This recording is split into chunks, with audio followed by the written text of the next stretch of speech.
Hi, good day. I am Bailyn O, Guindale, a BSed English 2, and in this video, I will talk about gradable versus ungradable adjectives. So, the question that was given to me is, how should we emphasize gradable versus ungradable adjectives and give examples?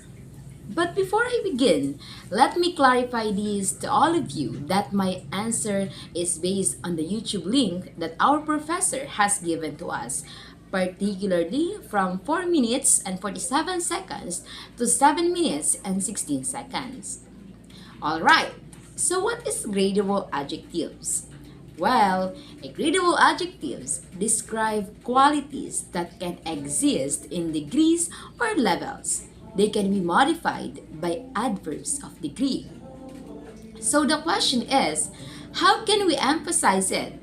Well, you should use adverbs of degree to show the intensity of the adjectives. Let me give you an example. For the example of the word very happy, very tall, extremely cold, extremely difficult, quite, quite good, quite interesting, rather, rather small, rather expensive, slightly warm, slightly concerned. Comparatives, we have happier, taller, colder, more difficult. For the superlatives, happiest, tallest, coldest, most difficult. Well, in a simple manner, gradable adjectives allow for comparison and scaling. For example, you can be a little bit hungry, very hungry, or extremely hungry. Alright, so moving on. On the other hand, ungradable adjectives. So, what is ungradable adjectives? Ungradable adjectives describe qualities that cannot exist in degrees. They represent absolute or binary states. So, what is this? Well, to emphasize or the emphasized, you should use absolute adverbs to reinforce the completeness or certainty of the adjective. We should avoid using adverbs that suggest degrees. Let me give you an example. For the absolute adverbs, absolutely certain, completely finished, totally unique, entirely empty, perfectly round, and literally dead. The correct one is, the vase is completely broken. While if you say the vase is very broken, this is incorrect.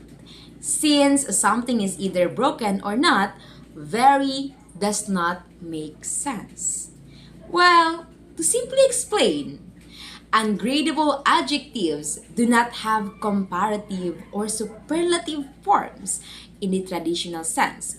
Something cannot be more dead or very unique.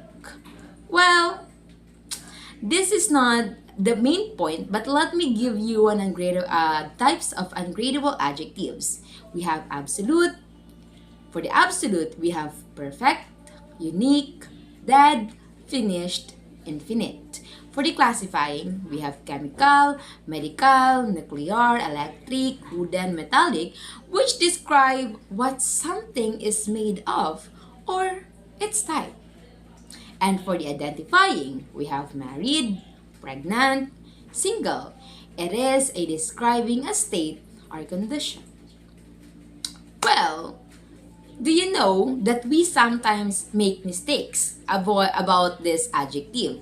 Well, these are the common mistakes to avoid. Using degrees or degree adverbs with ungradable adjectives like very unique, quite dead, slightly pregnant. Oh no, this is a mistake. Using comparative or superlative forms with absolute adjectives, more unique, most perfect. Well, let me give you an examples contrasted for the gradable adjectives and ungradable adjectives. Well, for the degree, gradable can vary in intensity, while the ungradable represents an absolute state. Another is for the modification. Well, for the gradable, it modified by adverbs of degree, while the ungradable, it modified by absolute adverbs. Next is, I'll give you an examples, and later on, you will tell me if it is incorrect or correct. Well, I'll give you first an examples. For the example of gradable, we have happy, tall, cold, difficult. And for the ungradable, unique, dead, finished, chemical, and married. Well, tell me if it is incorrect or correct.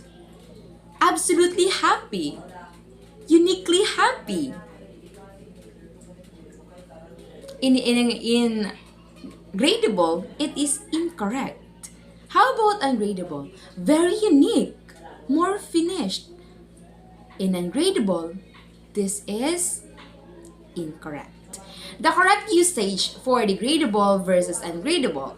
For the gradable, you should say very happy, taller, most difficult. While the ungradable, you should say absolutely unique, completely finished. Well, I guess that would be all, and I hope you have learned something new for this video.